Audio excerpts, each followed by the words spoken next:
Good afternoon, everyone. My name is Scott, and I am the co-owner of Inverness Travel, along with my wife, Sarah. There's been a lot in the news recently about refunds and holidays, all to do with COVID-19, and there's a lot of it doesn't make an awful lot of sense. We've had quite a lot of people get in touch, concerned, not necessarily who've booked through us, but just looking for some advice. So what I wanted to do is put together a little webinar, a little video, just to explain exactly from our point of view, where everything is, what's happening in the world of travel, what's happening with your refunds, and more importantly, how safe is your money right now. So I'm going to take the sugar coating off, and I want to be 100% transparent and honest with you. All of the facts regarding refunds, these are not my personal opinions, they're just going to be the facts. And I should also make clear that any of the general guidance assume that I say in this video assumes that the holiday was booked with a bonded travel agent such as ourselves. So for specific questions at the end, I've also tried to answer them as comprehensively as possible. So as I said, in my opinion, the media have sensationalized the situation we're currently in. And that's not easy for anyone, but certainly not for you, the customer, especially when you don't know where you stand. You spend a lot of money on your holiday and you want to know what's happening with that. You want to know if you're going to get it back. And the media are very good at sending out strong messages about what you're entitled to, but they don't really explain what that looks like in real terms. And that's what I want to try and get over today, just exactly what the landscape looks like. So what that means on this video, is that you might not hear the answer you want to hear, but that doesn't mean to say that it's not the answer. And for that, I do understand it may be frustrating, but we are in a situation that we could never have predicted. Nobody could have predicted it. There is no playbook for this kind of situation. And I can hand on heart, the travel industry as a whole are doing what it can to get answer scenarios when they arrive. It's not an easy and it's not a quick process. The guidelines are changing on a daily basis. So again, please don't get frustrated if you feel that you want a straight or a fully committed answer to your questions. Trust me again when I tell you, a travel agent is 100% trying their best. Okay. It's also easy as well to think that as travel agents, we are not affected, but we are. We all take personal holidays, and the process, I can guarantee, is exactly the same for us as it is for our customers. Despite what you may think, there is no preferential treatment, there is no workaround, there is no easy fix. And there just can't be, because we've never been in this situation before. And again, there is no playbook. Nobody knows how it works. So we are waiting for our refunds just like everybody else is. So the main question on everyone's lips at the moment, am I entitled to a refund? And the answer is simple. If you have booked a package through a UK-based travel agent or tour operator, then yes, you're entitled to a refund. If you've booked the elements separately yourself, so you might have gone on to somewhere like Skyscanner and booked a flight through one of the websites on there, and a hotel, you've maybe done that through a hotel booking site or direct, then you're not entitled to a refund.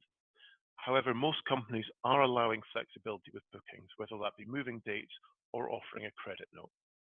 If you've booked the elements separately as well, it's worth contacting your travel insurance to see if they would cover you in this situation. At the moment, most insurers are not paying out for anything to do with COVID-19. So the next big question, if I'm entitled to a refund, then why am I not getting one? The law says that I'm entitled to one within 14 days. So as I come to answer that, I want to just remind everyone of exactly how big the situation is. The regulations that were written to entitle you to a refund originally set up in 2018 to really try and eliminate issues caused by rogue operators, people organizing holidays that weren't properly financially protected. Perhaps they did it as a hobby, or it was set up as a way to rip off customers. When the regulations were introduced, they were not introduced to deal with a global situation on a scale like we're experiencing.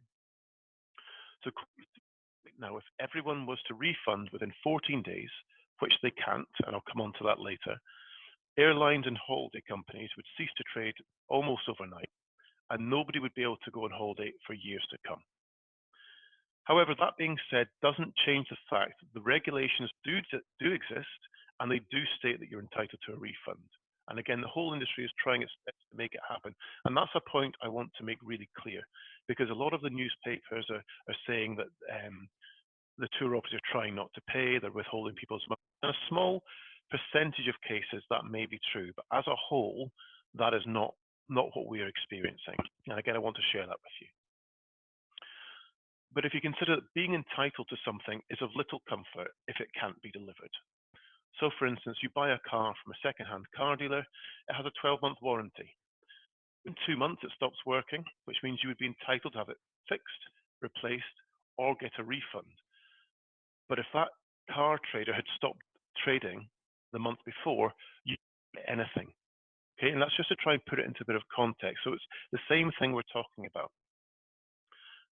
The tour operators at the moment are not in a position to refund the money. That's not to say they're not going to. That just means that right now they're not in that position. So I just want to put another little bit of context, and I do hope you bear with me, because I'm just trying to, like I said, wear my heart on my sleeve. This is what we're experiencing, just because hopefully it helps everybody understand a bit more. So right now, thousands of small locally agents such as ourselves, we've been unable to furlough our staff. We need our staff to help rebook customers, to process refunds, to help with your questions, all that sort of thing. So this is during a period that we are effectively paying salaries for people to refund money, which is a bit of a double whammy. Okay, we're paying people to give money away while we're not generating any revenues, because when a holiday gets cancelled, we don't get any money from the operator. Now, I'm not saying this to get a pity vote or anything like that. It's just the reality of where we are. And I want to be clear that as the owner of the company, I believe it's the right thing to do. Okay, we had the opportunity to furlough our staff. We could have put auto responses on emails. That's not what I think good customer service looks like. So again, as the owner of the company, I will continue to do what we're doing as long as we can. And that gives you it from a travel agent's point of view. Okay, and don't worry, I will come on to how this affects you and what your rights are, and the advice that I have for you.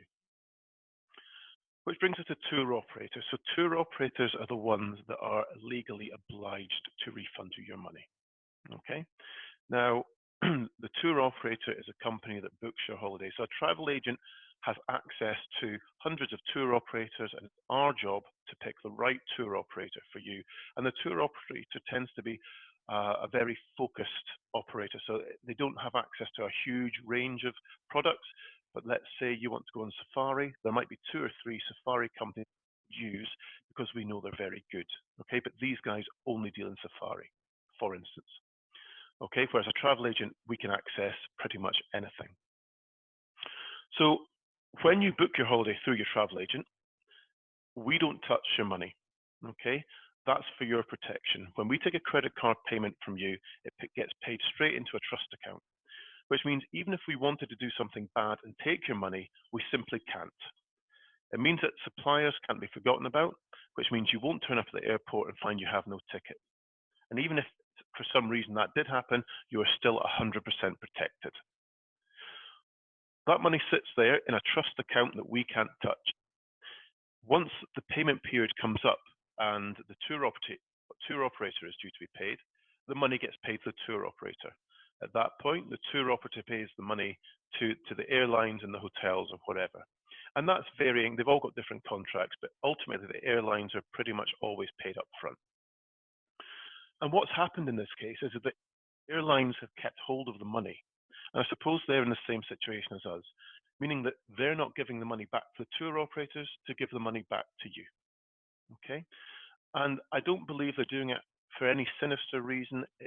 Right now it is about survival. The airlines want to hold on to the money as long as they can until they have some idea what's happening.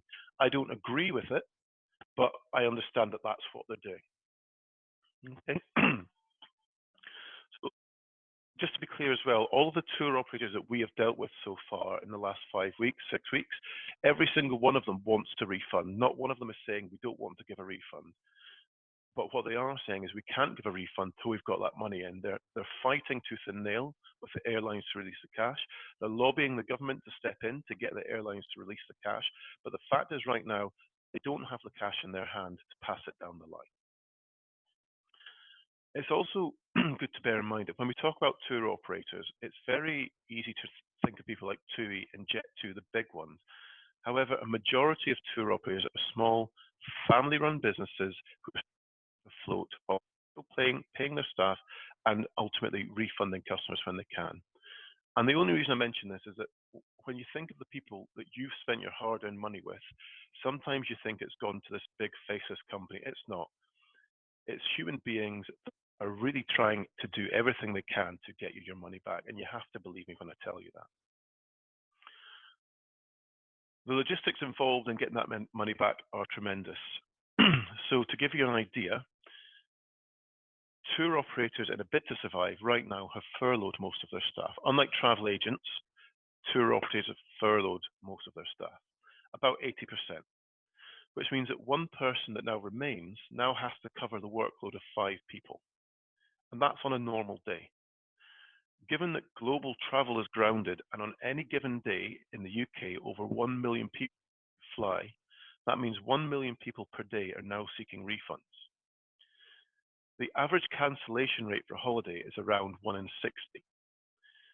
Obviously now we're pretty much 1 in, which means there's 60 times as many cancellations to process with 1/5 of the staff, which means each person's workload is 300 times the norm. And that sounds like a made up. No, this is what we're dealing with. This is the frustrations we hear from the tour operators when we phone. And again, it's not about trying to get pity. It's not about trying to get sympathy. It's about trying to be honest about what's happening and try and give you some good reasons as to why it's happening.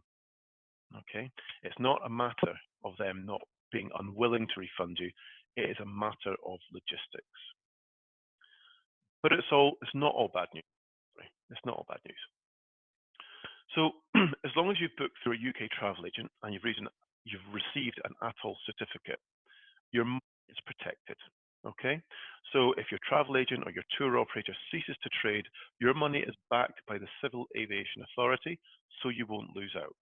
That's not necessarily you'll get cash in your hands straight away, because sometimes these can sometimes take years to settle.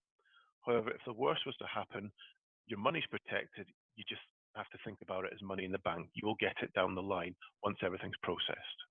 Okay, so I think one of the biggest fears that I've heard is that people don't understand that their money is safe, even if you can't touch it.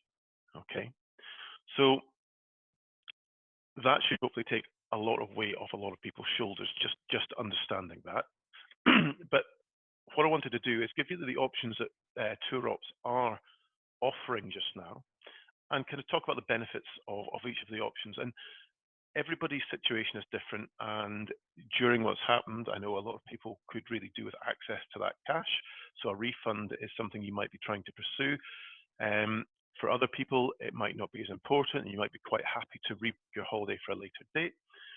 There are 3 options available at the moment, and I'll give you the lowdown on the 3. So the first is obviously the refund. And the process for that at the moment is once your holiday is cancelled, you can apply for a refund.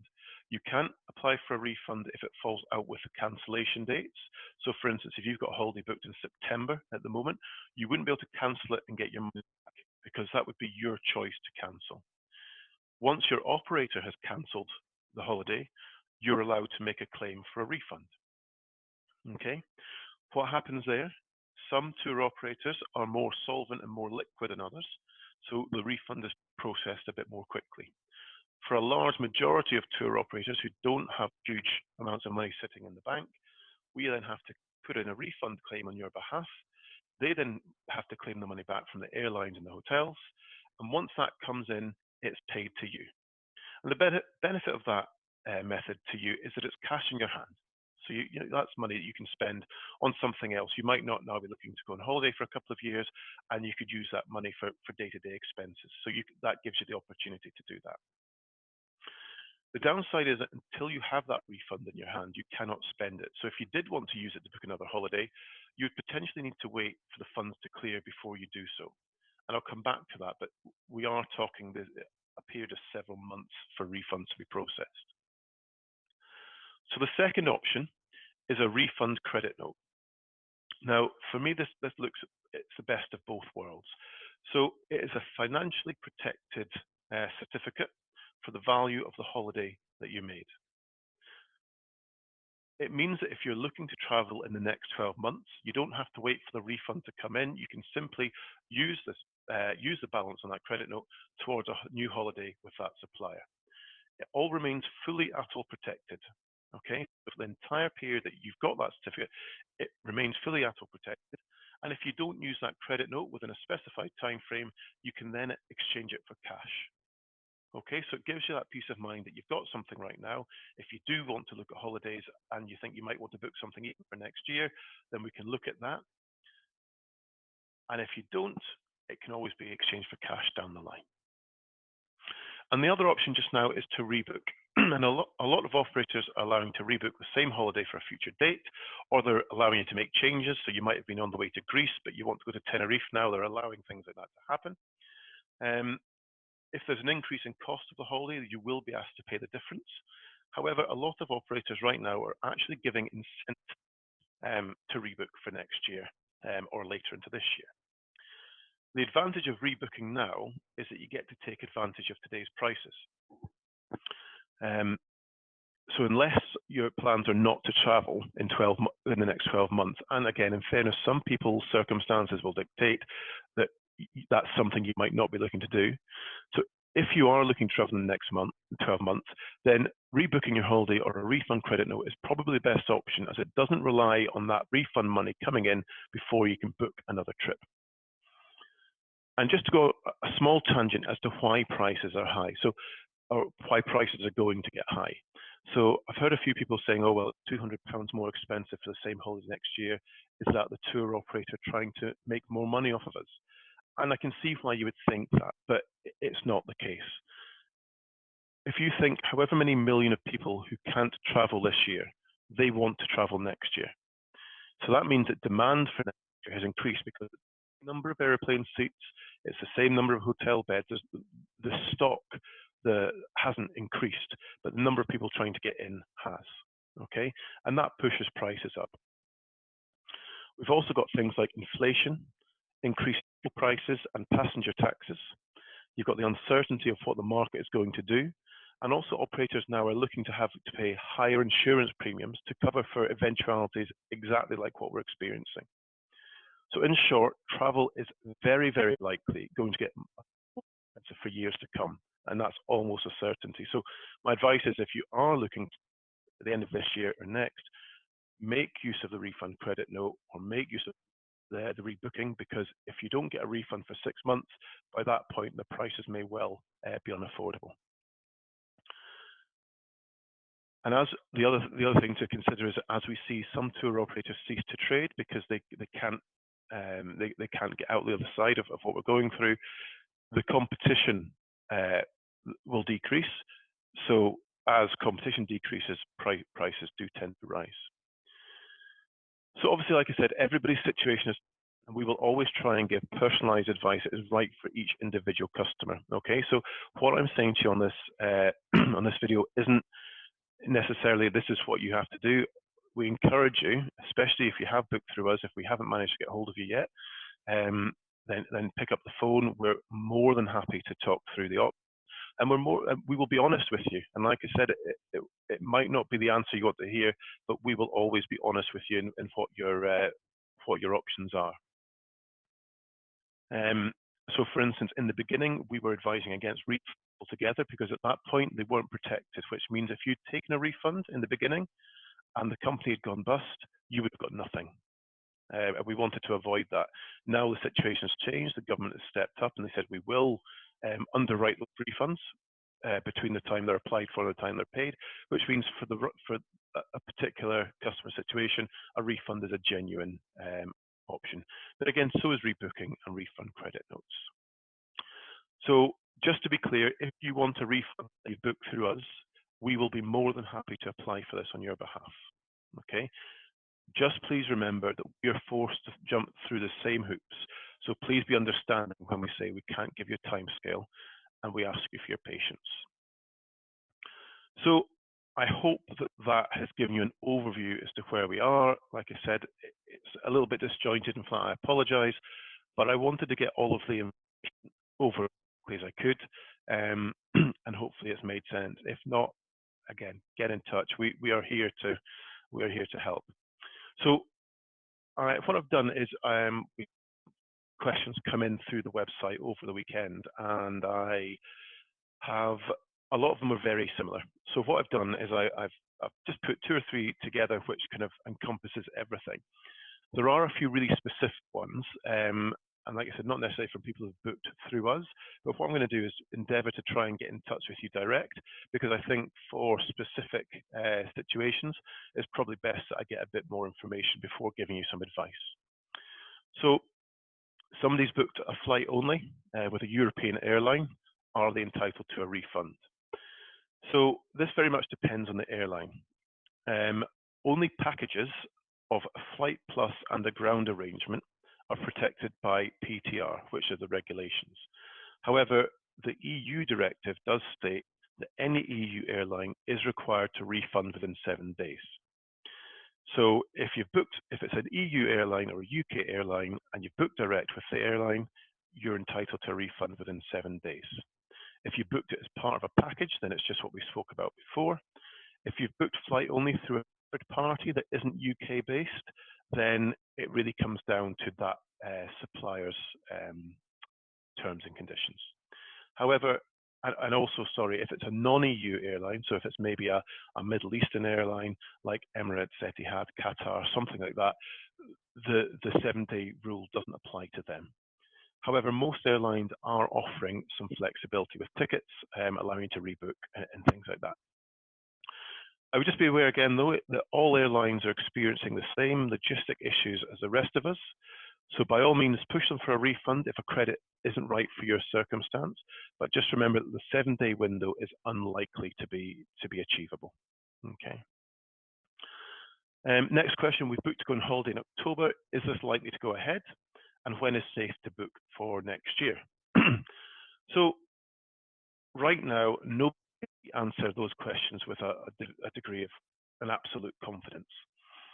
As a company, we are still comfortable booking holidays for people traveling this October. And remember that if your holiday doesn't go ahead, so if you book for this October and it doesn't go ahead, or you book for January next year or February next year and it doesn't go ahead, you are still financially protected. Okay. In terms of being safe to book for next year, it's the same advice. We're taking it month by month at the moment. Right now, most airlines are cancelling till middle of June. Most operators to the end of May, middle of June, that sort of thing. As that extends, then our advice will extend as well. But right now, there's a whole lot of time between now and October, and certainly comfortable in booking holidays. I myself have booked a holiday for November this year, just in case that gives you any confidence. In terms of next year, we're seeing a huge interest for next year from January all the way through to October. And again, as long as it's booked through a reputation and you've got an ATOL certificate, you are financially protected. So if anything happens, your money is still safe. So my advice is to take advantage of the fact that prices haven't started to rise too much yet, and get something booked, because we all need something to look forward to. So if you are looking to book a holiday for next year, there's no time that you can say is 100% guaranteed, but now is as good a time as any. So I hope that answers your question a little bit.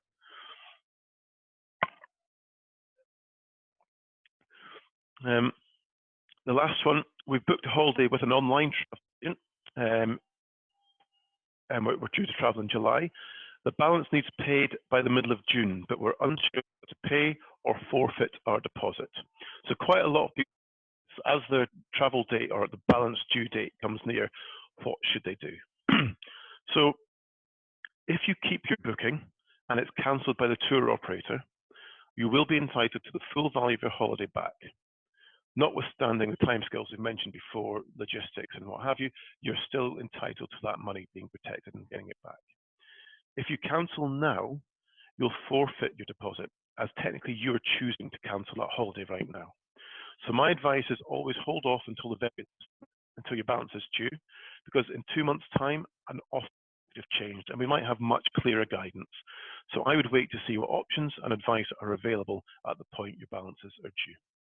But again, if it's something you're worried about, like a travel agent, and you can get in touch with them, then please do so, and I'm sure they'll be happy to give you some advice. So, like I said, the other questions that were asked were quite specific, so not necessarily relevant for everybody. So I'm going to try and contact those people individually. If after watching this, you're still not sure how things apply to you, then I'm more than happy to offer advice where I can. Whether you're our customer or not, we are, after all, in this together. So please feel free to email me, scott@inverness.travel.co.uk. And that's it. So you're Scott at, and then there. And I will try my best to get back to you as soon as I can. All that's left to say now is thank you very much for watching and joining me. I hope I've managed to answer some questions. I hope that I've managed to, as much as it doesn't change the situation, I hope that by being honest about why the situation is as it is a little bit of comfort. And I hope that you're feeling a bit more secure that your money is, even if you physically, like I said, can't touch it. And just to ask you to be patient, whether with us, with whoever you've booked through. Our team reflect many. While myself and our staff are working extra hours to try and keep holidays and money safe, we are equally frustrated with the processes, and we are trying our best. We really are. And this can often be while fielding abuse, which the team just simply doesn't deserve. We understand how frustrating the process is, but it's not us that have made the process the way it is. If you're worried, pick up the phone. We're always happy to talk, okay? More than happy to speak to you, discuss what your options are, and discuss what we can do to try and make you feel a bit better, to see what we can do to speed things up. Whatever it might be, we're here to help. We want our customers to be happy, and we will do whatever we can within our power to ensure that they are. I'd also just like to say a heartfelt thanks to our team, our staff, and our suppliers for their efforts in helping us get to this point, and also to our customers who've had their holidays cancelled, who have faced uncertainties themselves. I want to say a big thank you to them for their understanding and their patience and their cooperation. And also I have to say is I look forward to looking back on this time while sitting on a hot Sunday beach somewhere sunny with a glass of something cold in my hand. Until that point comes, we will continue to do the best by our customers and our staff in our drive to get through this. So stay safe, everybody. And like I said, if you want to get in touch, please feel free to do so.